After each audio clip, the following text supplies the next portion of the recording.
Thank you very much, Mr. Chairman. I wish I could be with you in person. I think it's actually terrific we're in Florida. The only state I could think it would be better to be in today would be Georgia, where we can celebrate record voter turnout despite all the claims made on the left of attempts to limit voter access. What we actually saw yesterday in Georgia was record voter turnout, both on the Democrat and on the Republican side, despite there even being a competitive Democratic primary. I'd say that's success. What we're actually seeing is laws being put in place that make it easy to vote and hard to cheat. And so I think it's important now that we've seen the success in Georgia. It's important that we're having this hearing about access to the ballot in Florida, because I think Florida has worked hard to strengthen their laws to ensure free, fair, and secure elections. So is Wisconsin, as I mentioned, Georgia.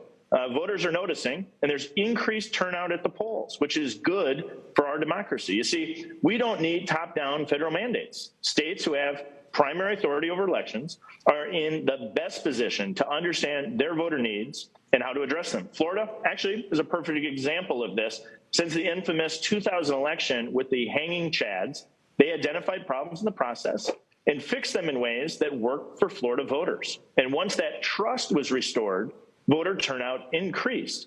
In 2002, voter turnout was 55%, according to Florida's Division of Elections. In 2020, voter turnout was 77%, the highest in 20 years. And just for comparison, because it's hard to do apples to apples, Delaware, home state of our president, had a lower voter turnout rate of just over 68%.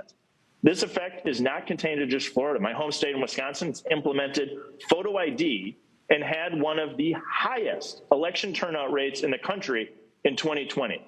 Georgia is seeing an impressive increase in voter turnout after updating their election laws. The proof is in the pudding from the results yesterday. I want to read from a Washington Post article published prior to the election this weekend, in particular as it relates to voter turnout. They said, quote, after 3 weeks of early voting ahead of Tuesday's primary, yesterday's primary, record-breaking turnout is undercutting predictions that Georgia Election Integrity Act of 2021 would lead to a fall off in voting. By the end of Friday, last Friday, the final day of early in-person voting, nearly 800,000 Georgians had cast ballots, more than 3 times the number in 2018 and higher than even in the 2020 presidential year.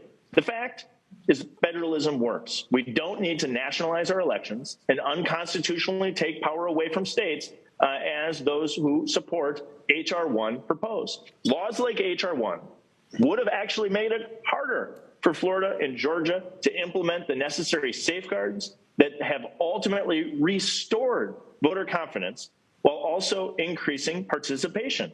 Laws like H.R. 1 would instead have the opposite impact, undermining voter confidence because it would gut common sense voter integrity provisions like voter ID. We hear disinformation from those on the left and the Biden administration constantly that states with new election integrity laws are suppressing voters, that common sense voter integrity provisions like voter ID will make it harder to vote. President Biden even received 4 Pinocchios for his claims about the Georgia election law. With all these clearly factually inaccurate statements coming from the Biden administration and those on the left, it's too bad maybe that we don't have Biden's disinformation czar to help us with the fact checks, because the proof is in the pudding from yesterday when we saw massive and record-breaking voter participation in Georgia following their laws to improve voter integrity in Georgia. Instead of attacking key voter integrity provisions and undermining trust, we should be working together to restore faith in our elections. Those on the left continue to make unsubstantiated claims. The Republican-led states like Florida are trying to suppress voters. They are chipping away at America's confidence in our republic.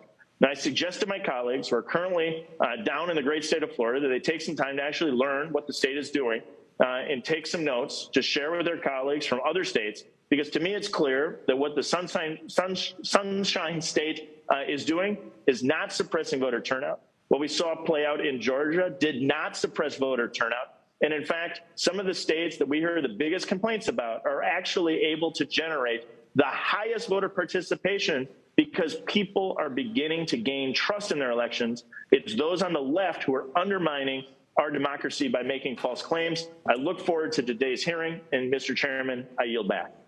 The gentleman yields